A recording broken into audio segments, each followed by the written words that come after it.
Hello everyone and welcome to the King Bahadur show. Today I'm going to be showing you how to play chess, the rules and how to beat your opponents. So I'm going to be explaining also how all of the beats work. So the first line is all of the pawns. They can either move 2 steps forward on their first move, and when they cut a opponent, they cut diagonally. Then on the second row I'm going to start from the left hand corner. On 1A we got the castle, which can move forward or left to right or backwards as many steps as needed, valid that there are not any beat in its way.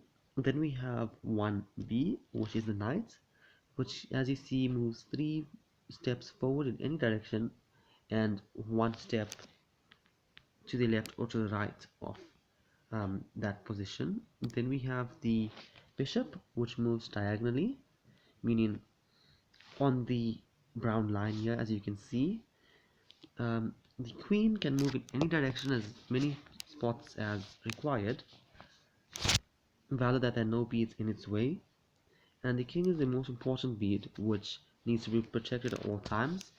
It can only move 1 step going in any direction, valid that there are no beads there, or it can cut a bead as well, which is in its place, obviously which way it needs to move to. Okay, so let's begin the game. My first move would be to move this bead here out 1 spot. Okay, the second move I would make would be to move this knight out.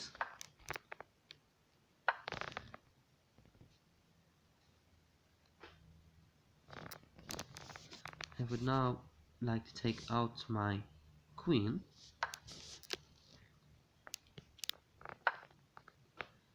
If I can cut now, as you can see, this queen can move in all of these directions. Okay, so I'm just gonna take this pawn here.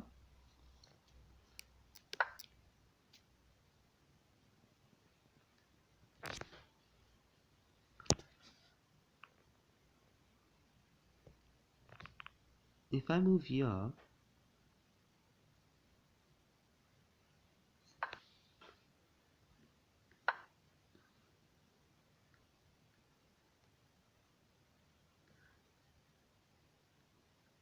okay, I'm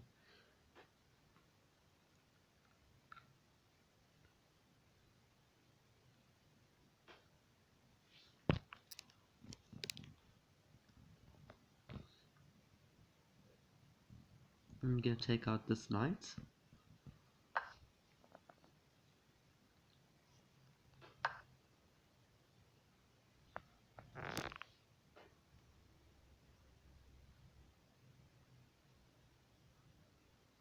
Okay, my queen is in trouble here because his bishop can cut it, and if I cut his bishop, um, his king or castle can cut my queen. So I think the best bet would be to move to 4c.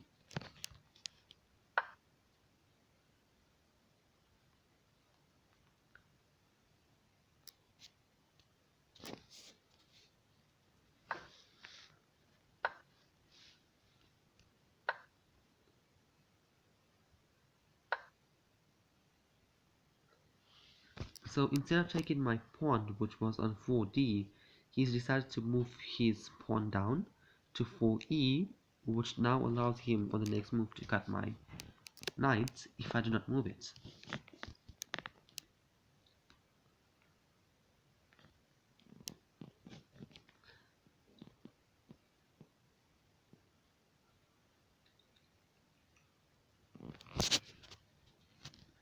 Mm,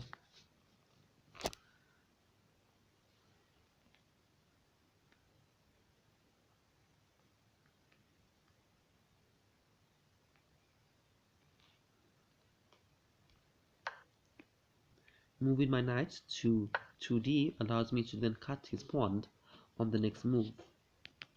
But unfortunately, he's moved his bishop to 6a, which allows him to cut my queen.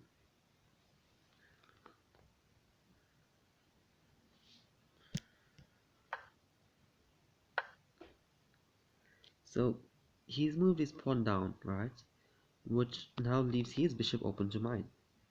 But if I cut it, his castle can still cut my castle.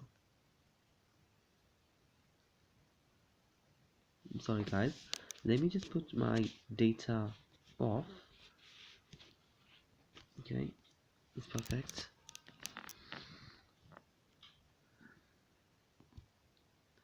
To cut his bishop or not, to lose a bead, what would be the best option here? Yeah, I'm just gonna take a chance and sacrifice a bead for a bead.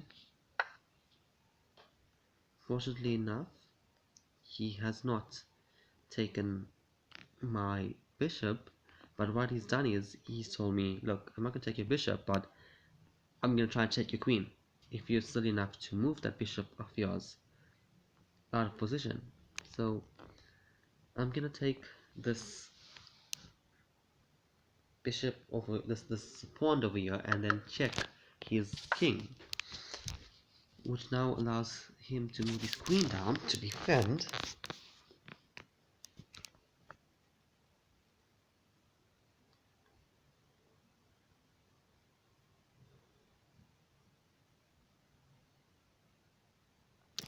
Okay, I'm gonna move this one step up, and then I'm gonna take his pawn.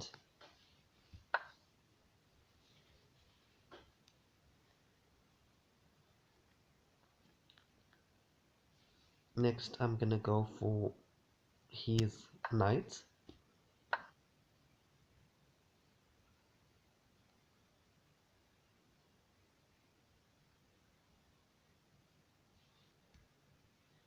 If I were to take this pawn, his queen cannot cut me, because if he moves his queen, his king would have died. Okay, so I'm gonna do what to do. I'm gonna move my knight to c7 and check his king. He can still move forward, but now my knight can kill his castle. Okay, good move.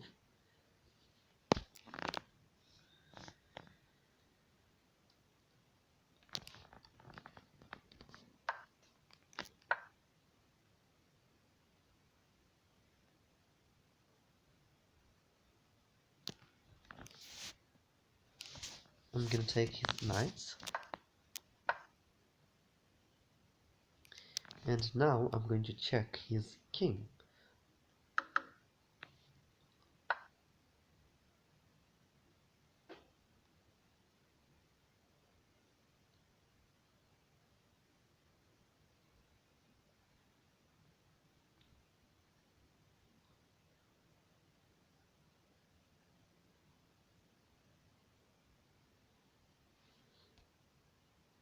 I'm gonna place my knight on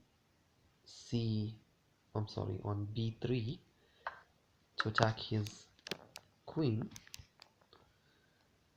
But what he's doing is he's trying to attack my king, unfortunately for me.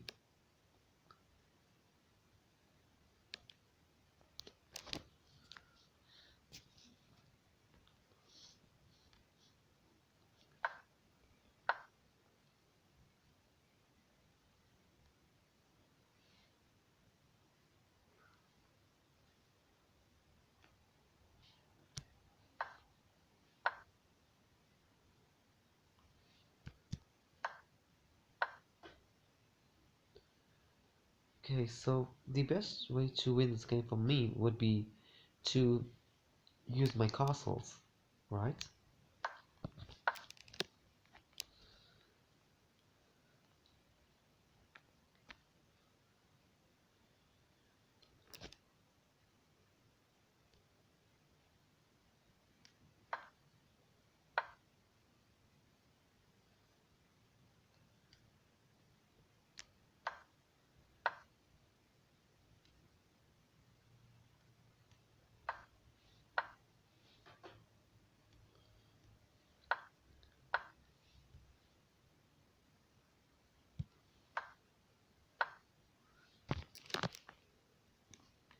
So, if I were to take a pawn right to the end of the opponent's side, I can request any beat of my choosing.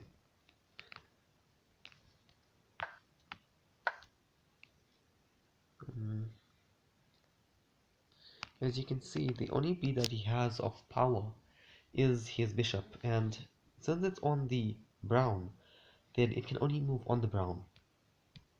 So if I keep my king on the white, he cannot attack it.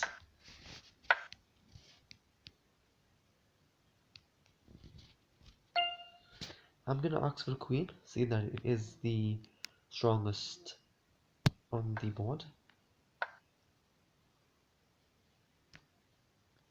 And I'm gonna take his bishop.